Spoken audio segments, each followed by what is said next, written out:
A mi modo de ver, por lejos, por muy lejos, la noticia más importante que hemos tenido en las últimas semanas y en los últimos meses es que Chile completó ya una cantidad de inmigrantes del orden del 1.000.000 de personas. Si eso no cambia a la sociedad chilena, yo no sé qué diablos, qué otra cosa la podría cambiar. Pero ese es un tema. El otro tema, que es un tema bastante más contingente, es el tema de que el gobierno está cumpliendo un mes desde su instalación. Y como yo sé que a Andrés Benítez y a Diana Rosa les gusta la política, digamos. La chuchoca. Hay que entrarle por ahí, digamos. Bienvenidos al programa, muy buenas tardes. Héctor. Hola, Héctor. Bueno, se juntan un poco los dos temas, porque uno de los proyectos que se ha enviado, uno de los pocos proyectos que ha enviado en este primer mes del gobierno, es esta idea de la migración, ¿no? Sí, legislar. Que crea un servicio de migraciones. Sí. A mí Servicio Nacional de Migraciones. Sí. Es interesante el tema de la migración porque es como que da un poco de pánico en todas partes. Fíjate que el otro día hablaba con unos españoles y franceses y entonces uno aquí se trata de poner medio cool, te fijas, y qué buena es la inmigración. Te dicen, no, pero tienes que tener cuidado. Si es terrible lo que sucede cuando no se controla. O sea, la gente que ha vivido olas de inmigración. O sea, los europeos defendieron mucho el modelo de multicultural, digamos, ¿no es cierto? Claro. Y ese modelo les ha explotado en las manos en los últimos años.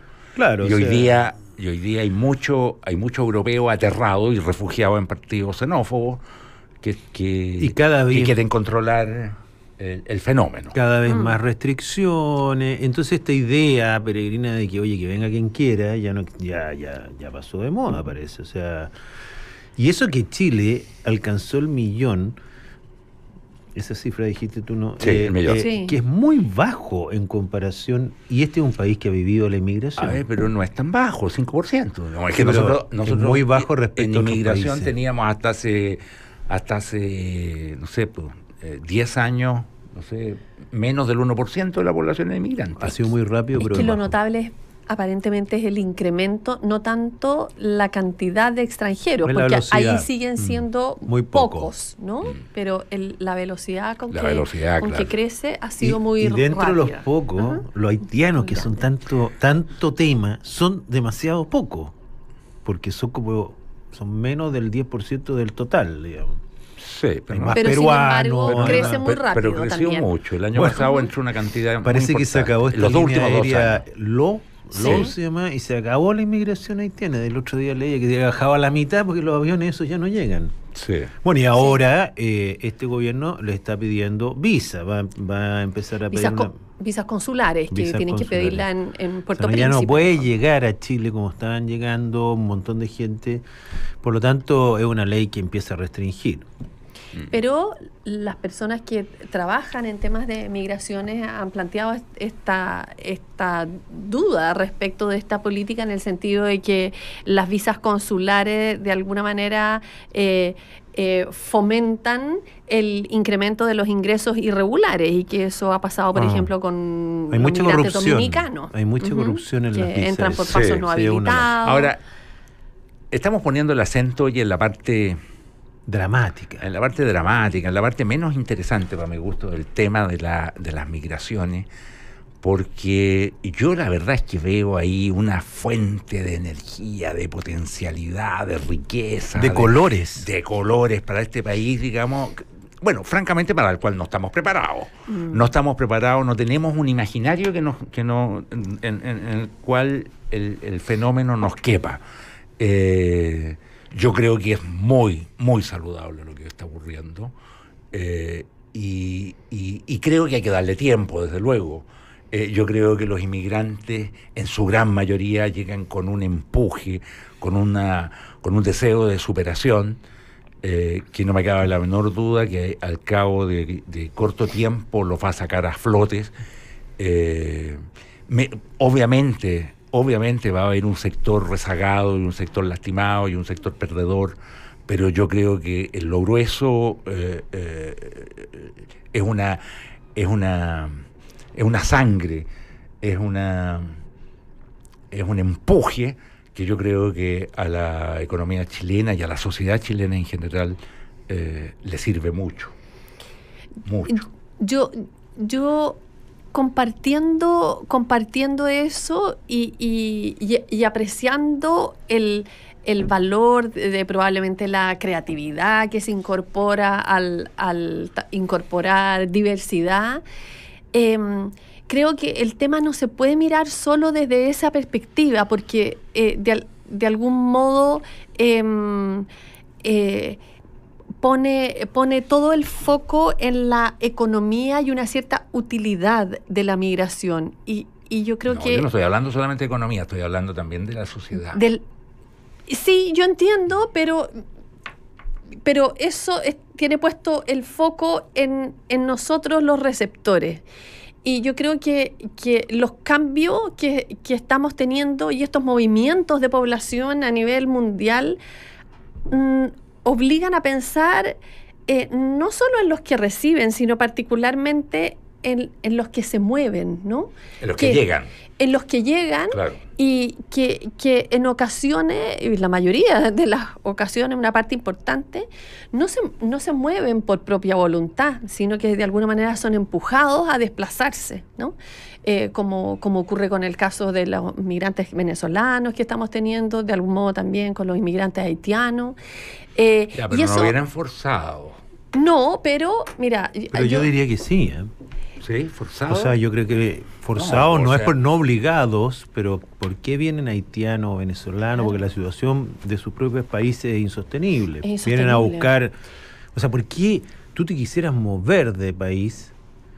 Porque buscas un mejor horizonte. Sí, pero a mí me gusta lo que dice Eliana en el sentido siguiente. Hay una migración romántica, aventurera, del tipo que quiere conocer otros lugares, que dice el mundo es demasiado grande, y eso debe ser el 1% de la migración en el mundo.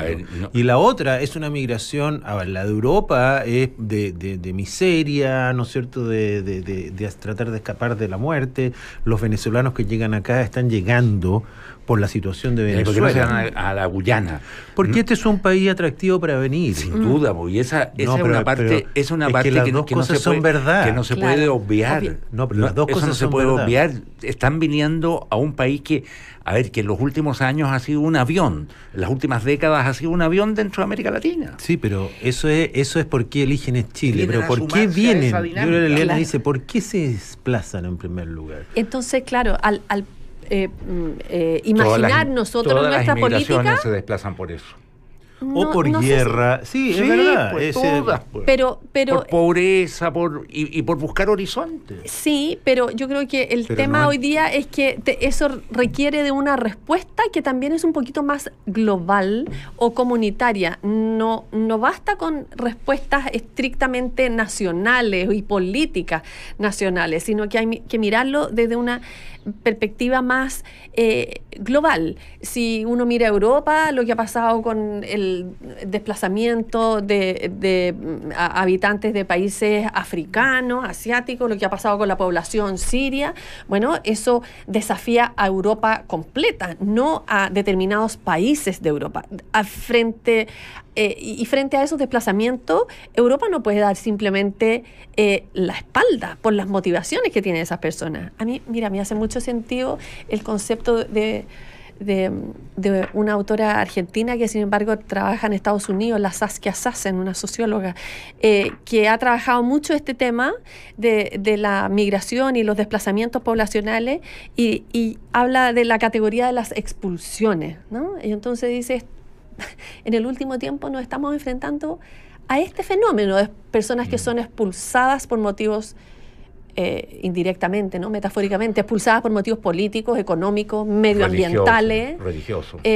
Claro, y eso requiere de hacerse cargo más colectivamente, creo yo, no solo nacionalmente. Bueno, pero al final del día esto tiene dos espejos, ¿no?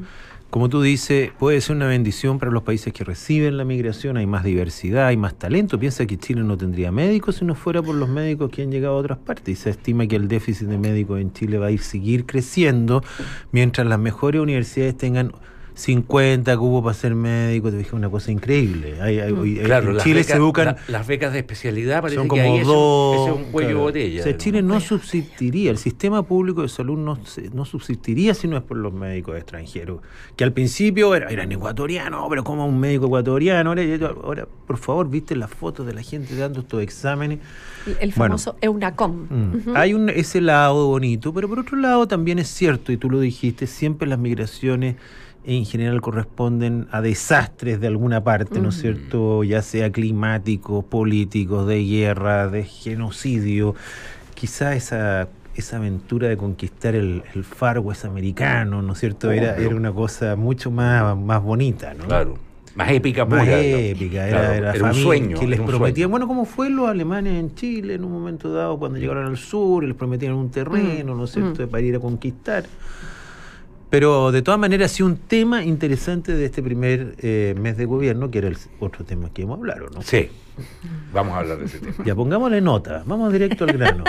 Arturo Fontena, el primer gobierno de Piñera, le puso un cuatrito a los 3 días. Un cuatrito, claro. ¿Te acuerdas? Que causó mucha molestia. Sí. Después como que se fue a cuatrito después de la cosa. Pero ahora parece que vamos para 5, yo creo, ¿no? Yo creo que en términos de estrategia política, creo que el anuncio que hizo el presidente el mismo día de la asunción de mando, en la noche, digamos, la propuesta o en la convocatoria, 5 grandes acuerdos, yo creo que eso en general le ha funcionado bien. Sí, le ha funcionado bien. Sí. Hasta el momento solamente ha habido 2 convocatorias referentes a seguridad. Primero infancia y después seguridad. Y que además le resultó, si fuera una estrategia, pero también es bueno, creo yo, que convocó aparte, al menos, de la oposición. Sí. Lo cual ha creado un problema mayor en la oposición, que está más dividida todavía, ¿no? Claro. Pero tiene en una comisión como al Frente Amplio, en otra... Ahora, yo quiero pensar que no lo hizo interesante. para dividir a la oposición. No. Yo quiero pensar que en esos 5 temas, efectivamente, este país está en deuda, y son 5 temas, 5 problemas, la verdad de las cosas, que hay que resolver, hay que afrontar. No sé si resolver, no es difícil resolverlo. Claro, y que si uno pero quiere afrontarlo, sí. Eso, afrontar con una mirada de más largo plazo, necesariamente hay que involucrar a la oposición, porque de lo contrario viene... Yo creo que este uno nunca reemplazo de las hace algo políticas. para dividir al otro necesariamente, pero yo creo que se piensa que a lo mejor lo dividimos. Te fijas, en una de esas sacamos doble triunfo de quien lo está planificando, Claro. te fijas, pero obviamente la idea... Bueno, y la oposición sabe eso también. Claro, y yo te digo... Sí, no nos saquemos la suerte. No, por gitana. Pero ese es supuesto. un Ellos mal jugaron mal las cartas Sí. en este caso, porque o debieron haber sacado a todos, pero unos quedaron, los otros no. Insulza, que no lo dejaron ir, que quería ir. Se armaba Insulza, yo encuentro que quedó muy mal en esta pasada. Mal, ¿por qué tiene que andar pidiendo tanto permiso? Porque él tiene el suficiente tonelaje y autonomía, digamos, para haber hecho... Ahora, parece desmarcado. La frase del presidente en eso es bien lapidaria, ¿no? A estas alturas de la vida el Panzer no debería pedir permiso, claro. ¿En qué Es muy intrascendente duro. la figura de Insulza siendo senadora además? Porque no apareció en ninguna parte. Bueno, es hay que dar yo creo que tiempo. una manera de no ser intrascendente era haberse desmarcado un poco. Bueno, obvio. Pero porque él además es un hombre que tiene lealtades y confianzas en la izquierda, digamos, que a estas alturas son invulnerables. O sea, Sí. Pero no porque le entra al Palacio de la Moneda, eso se va a afectar. desvanecer. Sí. No. Pero hay que dar más tiempo para También. sacar conclusiones acerca del Congreso, de cómo se va a rearticular, ¿no? Con su nueva integración. No, por supuesto. Lo que pasa es que como tenemos que hacer el programa todos los días, no podemos decir esto, lo vamos a tratar el próximo año. Oye, la segunda hoy día decía que hay, y me voy a colgar de ellos, ¿no es cierto?, 3 ministros que estarían en problema o que en este mes no le había sido fácil. El primero, el ministro de Salud, por razones obvias, ¿no es cierto?, que ahí yo nunca he entendido, porque pareciera que el problema de fondo es que no le veo permiso a Piñera. Claro. pero no da la impresión que Piñera estuviera en Pero desacuerdo en con el desacuerdo protocolo, con el cambio de protocolo de la objeción de conciencia. Pero Y eso le va a costar una interpelación. interpelación. una interpelación muy temprana, parlamentaria, ¿no es claro. cierto? Y el segundo ministro que mencionan, pero no es tan raro, es Varela, que es el ministro de Educación. Ese ministerio nace para ser interpelado porque no existe otra forma, pero bueno, dicen, él ha hecho un par de declaraciones respecto, como que coquetea con el lucro, ¿te has fijado? Como que se le sale de repente y después dice, no, la ley es así, pero después le dice...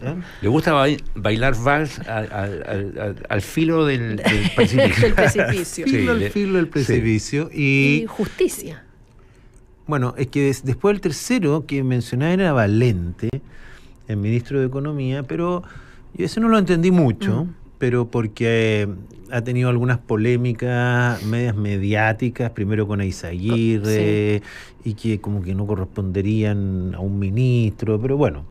Que de alguna manera no debería prevalecer el rol de usando mucho el ministro de Hacienda. El concepto de que no somos columnistas, somos ministros. Tanto Varela como Valente eran columnistas. Sí. Y con lo cual ninguno de nosotros podría ser ministro, está claro, porque van a tener el mismo error. Y en caso de Larraín, lo que dice la segunda, lo que dice la segunda, que en el caso de Larraín, si bien hizo este affair rarísimo el fin de semana, lo que tiene Larraín es mucho contacto político, tiene peso político, tiene mucha fuerza política dentro del Parlamento. En cambio, estos tres, ¿no es cierto?, que son... La tienen menos. Bastante menos, ¿no? Menos. Claro, tiene bastante menos. Una gran trayectoria. Pero así todo es un error no forzado. No, es un error, pero tiene espalda. Las declaraciones en el cónclave de la UDI. Yo creo que son una verdad de un porte en buque, pero es difícil. No sé si son tan verdad, claro, pero desde luego no corresponde al ministro de Justicia decir eso. Que dijo, por si acaso, sí, que los jueces eran casi todos de izquierda. Gran parte de los jueces son de izquierda. Gran parte. Sobre todo es innecesario cuando se trata de explicar que lo que se está promoviendo es un cambio en el mecanismo de selección, de designación de los jueces, de los notarios, en fin. Sí, yo creo que es un paso en falso, bien complejo. Ahora, bien complejo. Por el otro lado de la moneda, ¿quién es la estrella de este gobierno? No hay. Yo creo que la estrella ¿Quién es de este primer mes? ¿Quién se lleva los aplausos? Supongo yo que debería instalarse en el Senado. No, del gobierno. Del gobierno. ¿Quién es el que se ha llevado aplausos? Por ejemplo, uno podría decir que el canciller... Gonzalo Blumel. Es el rockstar. Ese es el rockstar que así llegó el gobierno, con este rockstar, y sí, digamos que sigue siendo rockstar porque no la... Por lejos el hombre cuyas declaraciones tienen más valor que... Ok. Yo creo, no sé. Yo creo que quien también, por lo menos, pasó una primera prueba del canciller. Sin duda. Que no era fácil no para era el canciller. A los 2 días tenía que ir a La Haya, y por lo que uno ve, ha leído, escucha... Pareciera que el canciller pasó la prueba bien, o sea, no metió las patas, no era, yo le digo en buen sentido, porque ¿qué sabía él de lo que se estaba discutiendo ahí? ¿No es cierto? Sí. Ha andado bien el canciller. Eso, yo no tengo más nombre. Sí. Pero pareciera que están todos los ministros en una situación bastante pareja y no hay nadie que sobresalga, por lo menos así en los medios. Parece que no, pero entonces en ese caso estaría en deuda Ponte Moreno, que tiene una ambición más grande que el resto. Hay algunos que quieren terminar solamente siendo ministro, porque ahí. Moreno, que en la prensa al menos se dice que es el Delfín. Sí. Ahí está, va en el grupo. Es como está con las carreras de 5.000 metros, digo, va en el grupito.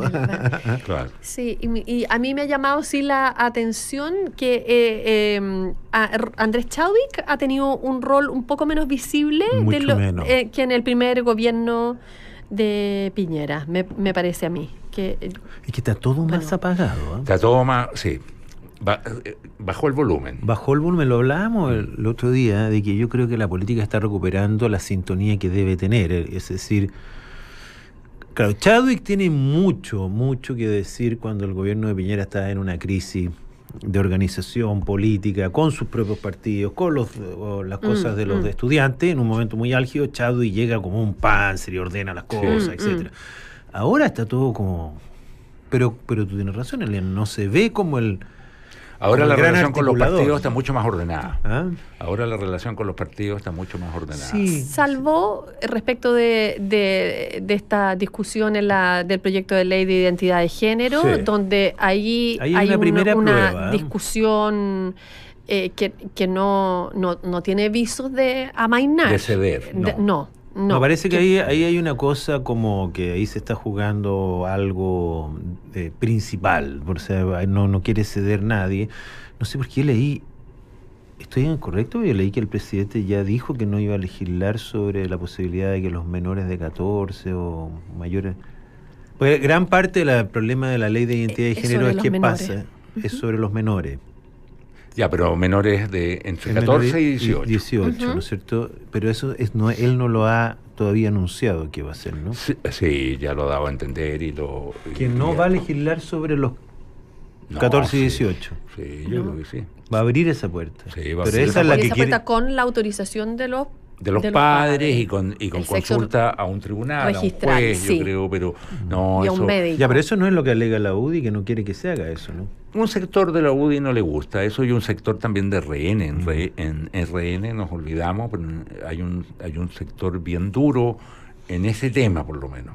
En ese tema hay un sector incluso evangélico que no quiere escuchar hablar, digamos, de cambio de identidades ni a los 18, ni a los 20, ni a los 40. Y por lo que se manifiesta, pareciera que lo que causa mayor molestia no solo es la cuestión de las posiciones personales de los parlamentarios, etcétera, es que no estaba este tema en el programa, ¿no? Y que sin embargo emerge al primer mes del gobierno. Ahora, el programa es la excusa fantástica para decir, esto está en el programa cuando alguien quiere impulsar algo que es totalmente raro, ¿te fijas? Pero si yo lo dije en mi programa, ¿te fijas? Y como una excusa también sirve, pero si no está en el programa. Si no está en el programa. Y yo creo que... lo importante es que esté en la realidad. Claro. Lo que importa es la realidad, no esto el partió programa. con Bachelet. Bachelet hablaba mucho de su programa, sí. ¿te fijas? Primero dijo, los programas son muy largos, nadie los lee.